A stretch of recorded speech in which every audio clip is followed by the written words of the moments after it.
Hello friends, आप सभी का स्वागत है फैक्ट क्लिकर के इस चैनल पर। लगातार आप सभी अपनी तैयारियां कॉम्पिटिटिव एग्जाम से रिलेटेड कर रहे हैं और एग्जाम्स में अब national as well as international questions current affair से लगातार पूछे जा रहे हैं। तो इस सीरीज में हम जानेंगे कि टॉप 20 क्वेश्चंस क्या रहने वाले हैं जो कि आपके एग्जाम के पॉइंट ऑफ व्यू से काफी इंपॉर्टेंट रहेंगे। तो चलिए शुरुआत करते हैं बिना किसी देर की।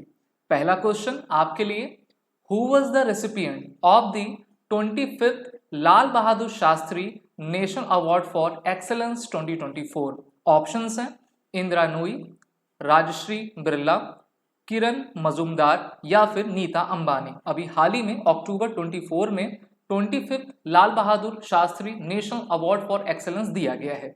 तो इनमें से इस पुरस्कार के प्राप्तकर्ता कौन है आप सभी को बताना है और आप सभी अपने आंसर कमेंट बॉक्स में जरूर देते जाएं। इस क्वेश्चन का राइट आंसर ऑप्शन बी है। राजश्री बिरला जी को ये अवार्ड भारत के vice president of India Shri Jagdeep Dhankhar ji के द्वारा दिया गया है। बात करते हैं इस अवार्ड की। तो देखिए, ये अवार्ड लाल बहादुर शास्त्री जी की स्मृति में दिया जाता है और हर साल 2 अक्टूबर को लाल बहादुर शास्त्री जी की जन्म जयंती पूरा भारतवर्ष मनाता है। इस अवार्ड में टोटल 5 लाख रुपीस रहा करते हैं और एक साइटेशन प्लेक आपका दिया जाता है। ये award excellence in public administration academics and management के लिए दिया जाता है। इसका गठन 1999 में किया गया था और इसको Lal Bahadur Shastri institute of management के द्वारा दिया जाता है। तो ये एग्जाम में क्वेश्चन आपके आ सकता है। 2 अक्टूबर 2024 को महात्मा गांधी जयंती के साथ लाल बहादुर शास्त्री जी की भी जयंती पूरे भारत में धूमधाम से मनाई जाती है। अगर हम इनके हिस्ट्री की बात करें तो देखिए, ये भारत के दूसरे प्रधानमंत्री थे, रेल मंत्री भी आपके रहे थे और इन्होंने कई नारे दिए थे जिसमें सबसे फेमस जय जवान जय किसान का था। और आपको याद होगा, जब पाकिस्तान से भारत का युद्ध 1965 में चल रहा था तब इन्होंने भारत में नेतृत्व काफी शक्तिशाली दिया था और ताशकंद समझौते के दौरान इनकी मृत्यु ताशकंद उज्बेकिस्तान में आपकी हुई थी। इनको पूरा भारत आपका चाहता है और हमारे शास्त्री जी हमारे दिल में हमेशा इसी तरीके से बने रहेंगे। दूसरा क्वेश्चन आपके लिए है, when did the military nursing service mark it's 99th raising day? यानी कि एमएनएस ने इस बार अपनी 99th रेजिंग डे किस दिन मनाई? अक्टूबर 1, सितंबर 30, अक्टूबर 5 या फिर सितंबर 15? ये हमारी आर्म फोर्सेस की एक ऐसी ब्रांच है जो कि हमारे आर्म फोर्सेस के लिए अपनी सेवाएं लगातार 24/7 आवर दिया करती है और इन्होंने 1 अक्टूबर 2024 को अपनी 99th रेजिंग डे यानी कि 99वीं वर्षगांठ आपकी मनाई है। तो देखिए, एमएनएस इनका शॉर्ट फॉर्म है और इनका गठन आज से 99 साल पहले यानी कि 1926 में ब्रिटिशर्स के द्वारा करवाया गया था। इनका मिशन सर्विस बिफोर सेल्फ, जिसको हम संस्कृत में सेवा परमो धर्मा कहा करते हैं, और इनका मोटो सर्विस विद स्माइल है।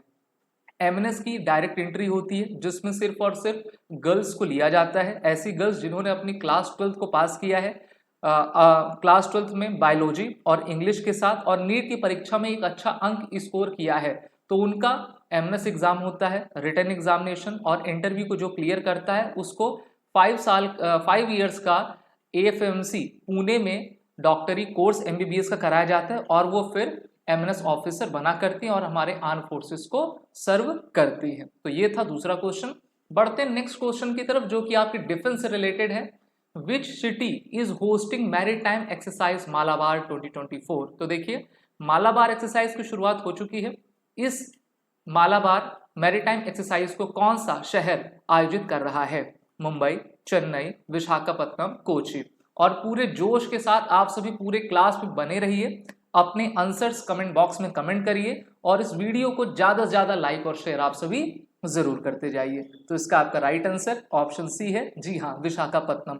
विशाखापत्तनम है क्या? आंध्र प्रदेश में आपके आता है। विशाखापत्तनम में हमारे इंडियन नेवी की ईस्टर्न नेवल कमांड है और यहाँ पर मैरीटाइम एक्सरसाइज मालाबार को इस बार भारत होस्ट कर रहा है, जिसमें क्वाड नेशंस की नौसेनाएं पार्टिसिपेट कर रही हैं।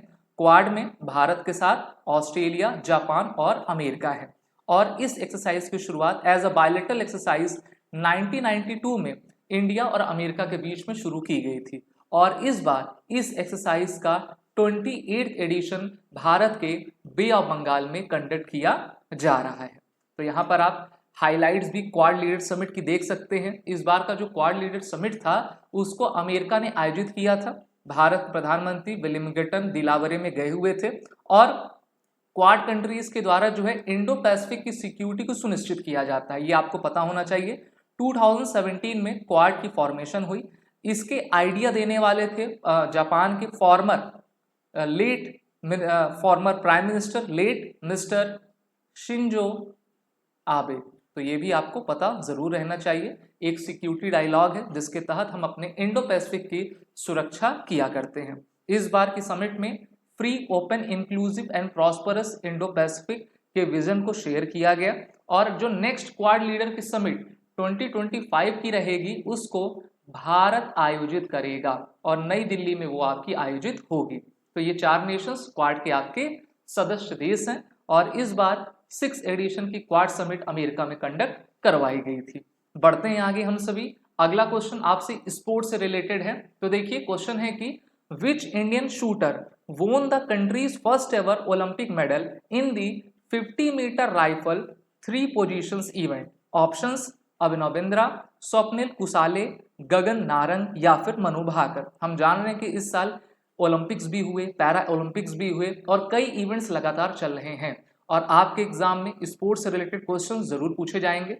इस क्वेश्चन का आंसर आपने गेस कर ही लिया होगा। इसका राइट आंसर है ऑप्शन बी, स्वप्निल कुसाले।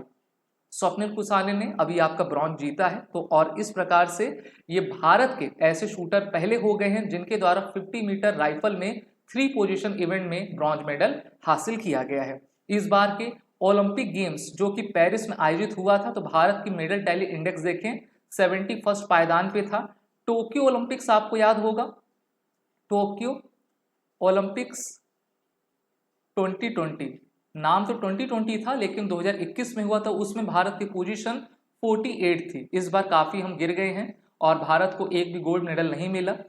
1 सिल्वर 5 हमने जो है आपके ब्रॉन्ज लिए और टोटल इस प्रकार से 6 मेडल भारत के झोली में आए हैं। इसमें पहले पायदान पर अमेरिका 126 मेडल के साथ, दूसरे पे चाइना 91, तीसरे पे जापान रहा है। इसी के साथ इस बार का पेरिस ओलंपिक्स का जो मैस्कॉट था, मैस्कॉट को हिंदी में क्या कहते हैं? मैस्कॉट को हिंदी में शुभंकर कहा जाता है। ये था आपका फ्राइगेस, ठीक है। तो फ्लोरा एंड फौना से आपका रिलेटेड रहा करता है। अगर मैं इंपॉर्टेंट हाइलाइट्स ओलंपिक से रिलेटेड बताऊं तो देखिए 2 women 4 medals, Avani and Manu Bhaker are India sharpest shooter. तो ये जो आपकी अवनी जी हैं, अवनी लेखरा, ये पैरा ओलंपिक्स में इन्होंने पार्टिसिपेट किया। First Indian women to win 2 gold medals at 2 consecutive Paralympics. वही मनु भाकर की बात करें, first Indian women to win 2 medals at a single Olympic edition, जिनको ब्रॉन्ज आपका प्राप्त हुआ है। नेक्स्ट क्वेश्चन काफी इंपॉर्टेंट है और यहाँ पर थोड़ा सा मैंने लेवल अप बढ़ा दिया है। अब आपको इसका आंसर देना है। एसर्शन और रीजन दिए गए हैं। एसर्शन है द स्वच्छ Bharat mission was launched in 2014 to achieve universal sanitation coverage by 2019. Second, reason इसका है the goal of the mission was to make the country open defecation free by 150th birth anniversary of Mahatma Gandhi. अब इसमें आपको options पढ़ने हैं और बताना है कि इनमें से कौन सा एसर्शन रीजन सही है। देखिए अभी ये क्वेश्चन पूछने का तात्पर्य ये है क्योंकि 10 साल स्वच्छ भारत मिशन को हो गए हैं और इसका राइट आंसर ऑप्शन ए है। दोनों ही स्टेटमेंट सही हैं। देखिए अगर हम बात करते हैं स्वच्छ भारत मिशन की तो इस बार अक्टूबर 2 अक्टूबर 2024 में भारत के द्वारा इसका 10वीं वर्षगांठ मनाई गई है। 10 साल इसको हो चुके हैं। Together we build at a healthier and cleaner India, आपको याद होगा 2 अक्टूबर 2014 को प्रधानमंत्री नरेंद्र मोदी के द्वारा स्वच्छ भारत मिशन की शुरुआत की गई थी, जिसमें भारत को खुले में शौच से मुक्त रखना था और उसके साथ हमारे गांव में जो छोटे छोटे टाउन्स भी हैं वहां पर जो है शौचालय का निर्माण करना था। तो स्वच्छ भारत मिशन के तहत 60 to 70,000 इन्फेंट डेथ एनुअली जो है उसको हमने कर्ब कर पाया है। 7 lakh infant lifes saved so far, तो 7 लाख जान आपके बचाए गए हैं। Make the country open defecation free by October 2 2019। इसका रिजल्ट ये हुआ कि भारत के सभी गांव आपके ओडीएफ के कैटेगरी में शामिल हो गए हैं। ओडीएफ में ODF, ODF plus, ODF double plus भी कैटेगरीज हैं और भारत के सभी गांव ओडीएफ में कैटेगरी में आ गए हैं। House hold save an average of 8024 rupees annually. देखिए, जब स्वच्छता आएगी तो हम बीमारियों से बचेंगे, उससे हमारा पैसा बचेगा, टाइम सेविंग आपका हो रहा है, वैल्यू एंड लाइफ सेव हो रही है और प्रॉपर्टी वैल्यूज भी आपकी बढ़ रही हैं। साथ ही साथ लोगों को रोजगार मिल रहा है और हमारे घर के सामने गाड़ी तो आती ही होगी ना, तो उसमें गाना भी बजता है। कौन सा गाना बजता है आप सभी को कमेंट बॉक्स में बताना है। इसी के साथ दूसरे क्वेश्चन की तरफ चलेंगे, गांधी जी से संबंधित है। When was the international day of non violence proclaimed by the United Nations. पहली बात मैं आपको ये बता दूं कि हर साल international day of non violence 2 अक्टूबर को मनाया जाता है, क्योंकि यही दिन गांधी जी की बर्थ एनिवर्सरी का है। तो क्वेश्चन पूछा है कि यूनाइटेड नेशंस ने international day of non violence की स्थापना कब की, कब कहा कि हम इसको मनाएंगे। ऑप्शंस आपके सामने हैं, फटाफट आंसर दीजिए और क्लास को आप सभी लाइक जरूर करें, क्योंकि देखिए ये फैक्ट फ्लिकर चैनल आपके लिए है। यहाँ पर आपको इंपॉर्टेंट जानकारियां वर्ल्ड नेशनल लेवल से रिलेटेड मिलेंगी। आप हमारा उत्साहवर्धन करिए जिससे कि हम आपके साथ लगातार बने रहें। इसका राइट आंसर ऑप्शन बी है। 2007 में यूनाइटेड नेशंस ने डिक्लेयर किया था कि हमको एक अहिंसा के विचार पर विश्व को आगे बढ़ाना है और इस कारण से 2 अक्टूबर की डेट को चुना गया है। भारत के प्रधानमंत्री के द्वारा गांधी जी को उनके राजघाट पर जाकर पुष्पांजलि दी गई थी। यूनाइटेड नेशंस की बात करें तो 1945 में इसकी स्थापना सैन फ्रांसिस्को में हुई और जब वर्ल्ड वॉर आपका खत्म होता है तब वहां पर एक नया डायमेंशन बनता है। इसके secretary general Antonio Guterres. Total number of 193 countries अभी यूनाइटेड मेंबर्स में आपकी आती हैं। यूनाइटेड मेंबर्स के कई आपके ऑर्गन्स भी हैं। नोबेल पीस प्राइज की बात करें तो यूनाइटेड नेशंस उनके सिस्टम्स को और उनके स्टाफ को 10 से अधिक बार नोबेल प्राइज आपका मिल चुका है। नेक्स्ट क्वेश्चन सबसे इंपॉर्टेंट है। Consider the following statement regarding the union cabinet decision to confer the status of classical language. और ये क्वेश्चन इतना मोस्ट इंपॉर्टेंट है कि आपके एग्जाम में जरूर पूछा जाएगा। देखिए, पहला स्टेटमेंट है Marathi has been approved for classical language status, Tamil has been approved for classical language status, Pali and Prakrit were approved for classical language status. Fourth है Bengali and Assamese were approved for classical language status. Which of the following statement is are correct. कभी कभी incorrect भी दे देता है, इसलिए काफी ध्यान से आप सभी पढ़िए और अपने अपने आंसर जरूर बताते जाइए। आपके आंसर काफी अहम हैं और यहाँ से आप अपनी तैयारी भी देख सकते हो कि कितना आपको आता है और आप हमारे साथ लगातार बने रहिए जिससे कि आपको सभी तरीके की इंफॉर्मेशंस मिलती जाएं। इसका right answer option first, third and fourth है, यानी कि मराठी के साथ पाली प्राकृत को, बंगाली और असमी को, इनको जो है क्लासिकल लैंग्वेज में अब इंक्लूड कर लिया गया है। ठीक है, तो ये 5 क्लासिकल लैंग्वेज हैं जिसको भारत सरकार ने लिया है। एक बार फिर से मैं नाम पढ़ के बताऊंगा, Marathi, Pali, Prakrit, Asami, Bengali. In addition to already notified Tamil, Sanskrit, Telugu, Kannada, Malayalam, Oriya, ये पहले से हैं, 5 और आ गई हैं। तो यूनियन कैबिनेट ने ये काफी बड़ा फैसला लिया है। अब इससे होगा क्या, देखिए संस्कृत तो विश्व की सबसे प्राचीनतम भाषा है और उसी से इन सभी भाषाओं का उदय हुआ है। तो भाषाओं को सम्मान देने के लिए और भाषाएं हमेशा जीवंत रहें, भाषाओं से हमको क्या सीख मिलती है, उसका प्रमोशन करने के लिए भारत सरकार ने ये कदम लिया है।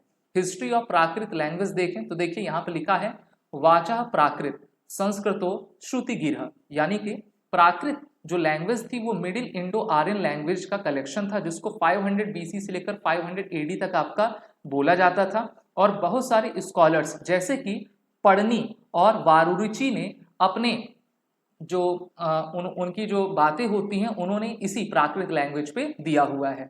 इसका इन्फ्लुएंस हमें राजस्थान, बिहार, मध्य प्रदेश, गुजरात, महाराष्ट्र में देखने को मिलता है।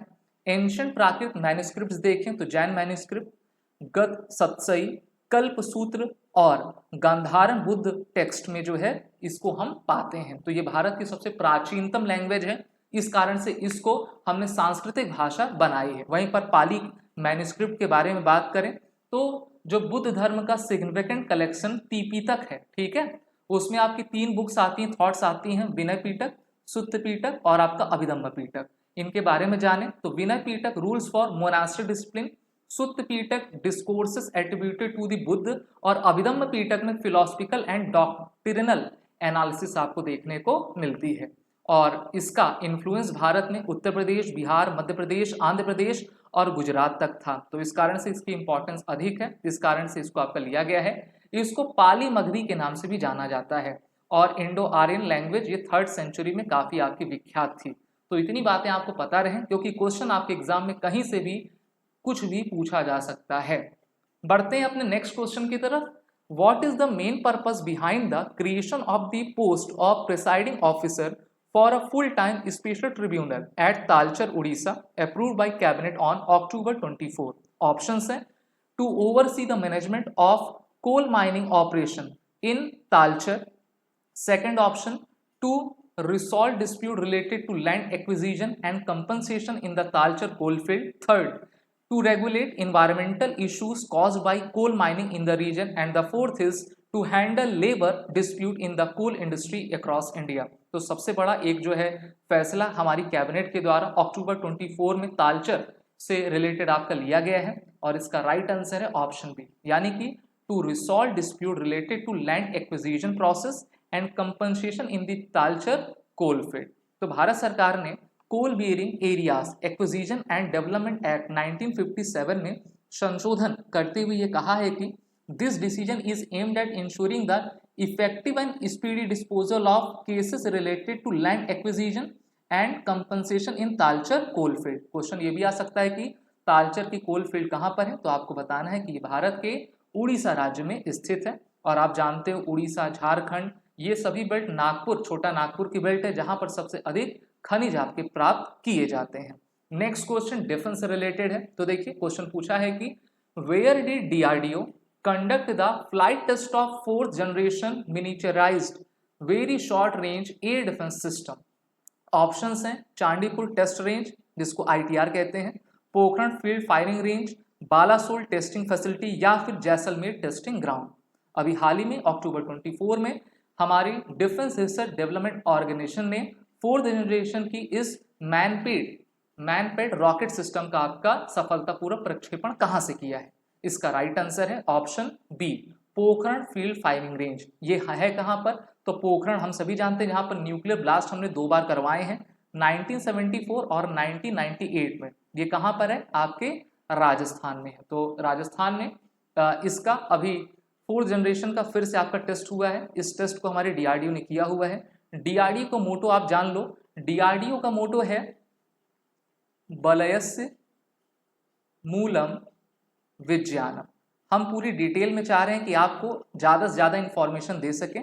डीआरडीओ की इस्टेब्लिशमेंट 1958 में हुई थी और 1 जनवरी को हर साल इनकी एनिवर्सरी मनाई जाती है। साथ ही साथ डीआरडीओ के अभी के chairman doctor Samir V Kamat हैं और ये मिनिस्ट्री ऑफ डिफेंस के अंतर्गत आती है। ये एक प्रकार का man pad rocket launcher system है जिसका इस्तेमाल हम दुश्मन के हेलीकॉप्टर, टैंक्स या फिर उनके बंकर्स को न्यूट्रलाइज करने के लिए करते हैं। नेक्स्ट क्वेश्चन की तरफ बढ़ेंगे। The Madrid international plan of action and Vienna international plan of action recently seen in the news are related to which of the following issues? पहला, climate change mitigation. Second option, ageing population and elderly care. Third, global trade and commerce. Fourth, human rights and refugee protection. आप सभी options पढ़ें, अपने अपने answer जरूर दें। आप देखो आंसर तभी दे पाओगे जब आपने क्वेश्चन को काफी अच्छे तरीके से पढ़ा होगा और आपका जो तैयारी है वो हमेशा बरकरार रहनी चाहिए, क्योंकि यूपीएससी हो या फिर स्टेट लेवल के जितने भी एग्जाम्स हैं वो अपने क्वेश्चंस को काफी इंटेंसिव करते जा रहे हैं, क्योंकि आप जान रहे हो कि एक फॉर्म जब भरा जाता है तो उसमें लाखों की संख्या में कैंडिडेट्स अप्लाई करते हैं और सीट्स आपकी कुछ हजार ही रहा करती हैं। तो इसलिए एक अच्छे प्लेटफॉर्म से जुड़कर अपनी तैयारी अब बेहतर करें। इसका आपका राइट आंसर ऑप्शन बी है, ageing population and elderly care. देखिए अभी हाल ही में Madrid international plan of action और Vienna international plan of action आपका किया गया। सबसे पहला इसका इंटरनेशनल इंस्ट्रूमेंट 1982 को आपका अडॉप्ट किया गया था, जहां पर वर्ल्ड असेंबली आपकी बैठी थी, और अभी हाल ही में पिछले 2002 में जो है इसका Madrid international plan of action ageing पर आया था। अब इसमें होता क्या है, आप देख रहे हो कि पूरा विश्व में, जैसे आप चाइना का ही पकड़ लो, तो वहाँ पे जो लोग हैं उनकी आबादी बूढ़ी होती जा रही है। तो बूढ़े लोग आप जानते हो कि उतना इफिशिएंट नहीं होते हैं, तो उनसे रिलेटेड पॉलिसीज कैसे हम फ्रेमवर्क करें, उनके लिए राइट टू सेफ गार्ड कैसे अपनाएं। तो इस कारण से इस प्रकार का जो है international Madrid plan of action ageing पर आपका रिलेटेड था। नेक्स्ट क्वेश्चन की तरफ चलेंगे। Consider the following statement about Ayushman Bharat digital mission ABDM. दो स्टेटमेंट दिए गए हैं। पहला, ABDM was launch to provide digital health IDs for all Indian citizens. Second, the national health authority is responsible for implementing ABDM under the ministry of health and family welfare. इनमें से कौन से statement आपके correct हैं, आपको options पढ़ के बताना है। सबसे पहले तो आपका ध्यान स्टेटमेंट पे जाना चाहिए। स्टेटमेंट को काफ़ी अच्छे तरीके से देखिए, अपने आंसर दीजिए। हेल्थ से रिलेटेड है और इसका आपका राइट आंसर ऑप्शन सी है, यानी कि दोनों ही स्टेटमेंट आपके करेक्ट हैं।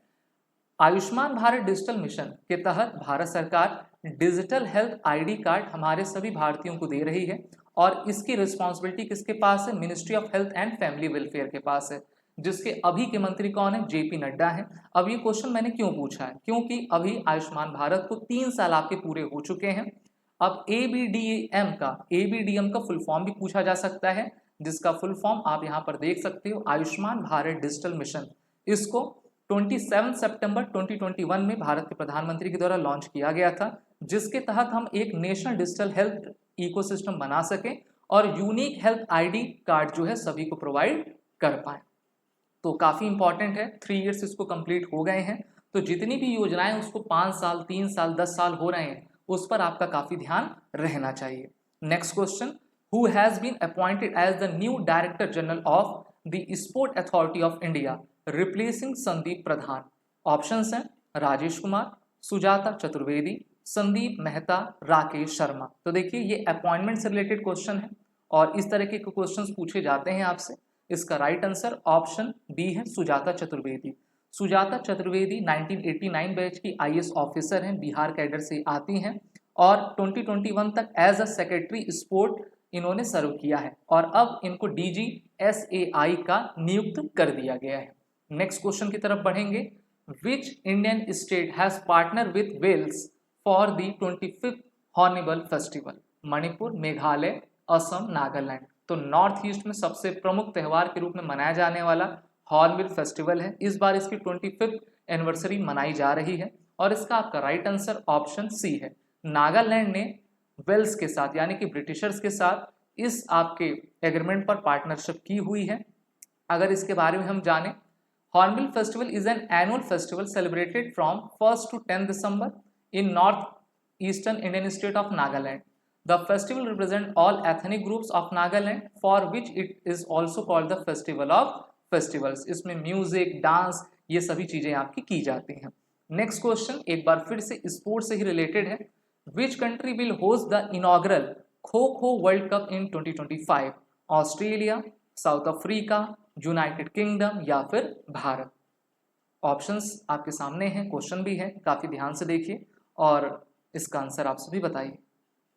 इसका आपका करेक्ट आंसर है ऑप्शन डी। जी हाँ, भारत 2025 में होने वाले खो खो वर्ल्ड कप 2025 की मेजबानी करेगा और इसमें सभी टीम्स आपकी पार्टिसिपेट करेंगी। The event will feature 24 countries from 6 continents competing in both men's and women's category. तो ये भारत के लिए काफी अच्छी बात है।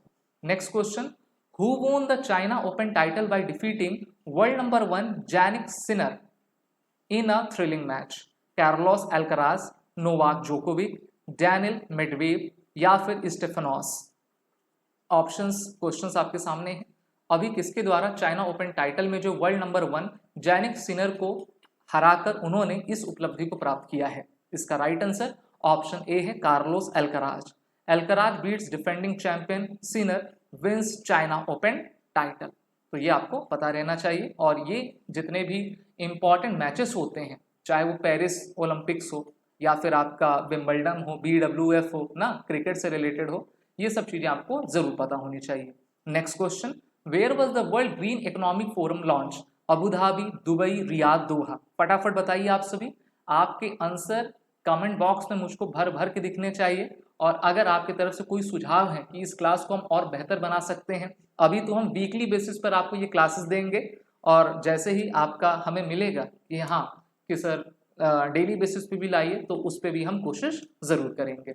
इसका आपका राइट आंसर ऑप्शन बी है, दुबई। तो देखिए, दुबई में वर्ल्ड ग्रीन इकोनॉमिक समिट को अभी किक ऑफ आपका किया गया, जिसके तहत सस्टेनेबल डेवलपमेंट गोल्स की आपकी बात की गई।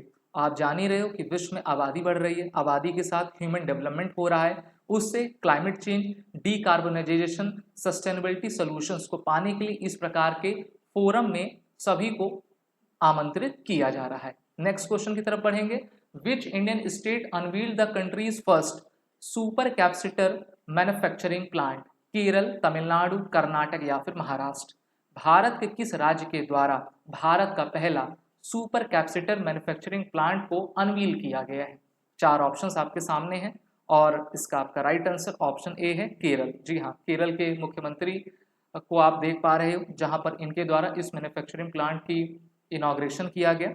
और इसको जो है आपके कैल्ट्रॉन कॉम्प्लेक्स में आपका डेवलप किया गया है, जिसमें इसरो का आपका कोलाबोरेशन रहा है। इसरो का full form Indian space research organisation है। The plant aims to produce 2000 super capacitors daily generating 22 crore rupees annually and is a part of the state's plan to invest 1000 crore in electronic sector। तो केरल तो काफ़ी खूबसूरत राज्य भारत का ही है। और केरल के साथ में कुछ जुड़ी और इम्पॉर्टेंट बात बता दूं, देखिए अभी जो है काफ़ी बड़ी तबाही भी केरल में आई थी, जहां पर वहां पर हम देखे थे कि किस तरीके से मृदा क्षरण के साथ जो है काफ़ी लोग उसमें मारे भी गए थे। केरल में आपका इंडियन नेवी की सदर्न नेवल कमांड है और इंडियन एयरफोर्स की भी सदर्न एयर कमांड है। ठीक है, ये दोनों आपको पता रहने चाहिए। इसी के साथ आगे हम बढ़ेंगे नेक्स्ट क्वेश्चन की तरफ। विच 3 countries signed up trilateral power trade deal for electricity export? Most important question, इसको आप जरूर लिख लीजिए, ये इंपॉर्टेंट क्वेश्चन है। ऑप्शंस में आप देख पा रहे हो, भारत, भूटान, बांग्लादेश, भारत, नेपाल, बांग्लादेश, भारत, श्रीलंका, भूटान, नेपाल, बांग्लादेश, भूटान। तो ये ट्राइड बनाया गया है भारत, नेपाल और बांग्लादेश के द्वारा, और अभी हाल ही में तीनों देशों के द्वारा एक trilateral power trade deal electricity export के लिए साइन की गई है, जिससे कि 40 मेगावाट का आपका इलेक्ट्रिसिटी एक्सपोर्ट होगा। इसमें कहा गया है कि all 3 nation have signed a trilateral power trade agreement that allows Nepal to export 40 megawatt electricity to Bangladesh via India's grid utilising the Dhalkebar Muzaffarpur transmission line. तो इस ट्रांसमिशन लाइन के इस्तेमाल से 40 मेगावाट पावर आपको दिया जाएगा। The agreement not only facilitate the export of electricity but also involve plant for the Sunkoshi 3 hydro power project and study development of a new cross border transmission line. तो ये भी काफी इंपॉर्टेंट चीज है। अब चलिए, ये थे आपके टॉप नॉच टॉप 20 क्वेश्चंस। अब हम होमवर्क की तरफ आगे बढ़ेंगे और आपका आज का क्वेश्चन है, in which state did prime ministers inaugurate GAIL's first compressed biogas plant? Options Gujarat, Maharashtra, Jharkhand, Uttarakhand. आशा है आपको ये क्लास जरूर अच्छी लगी होगी। अगर वीडियो अच्छी लगी हो तो इसको लाइक करें, चैनल को सब्सक्राइब करें। चैनल का नाम फैक्ट क्लिकर है। मिलेंगे हम नेक्स्ट वीडियो में, तब तक के लिए जय हिंद, नमस्कार।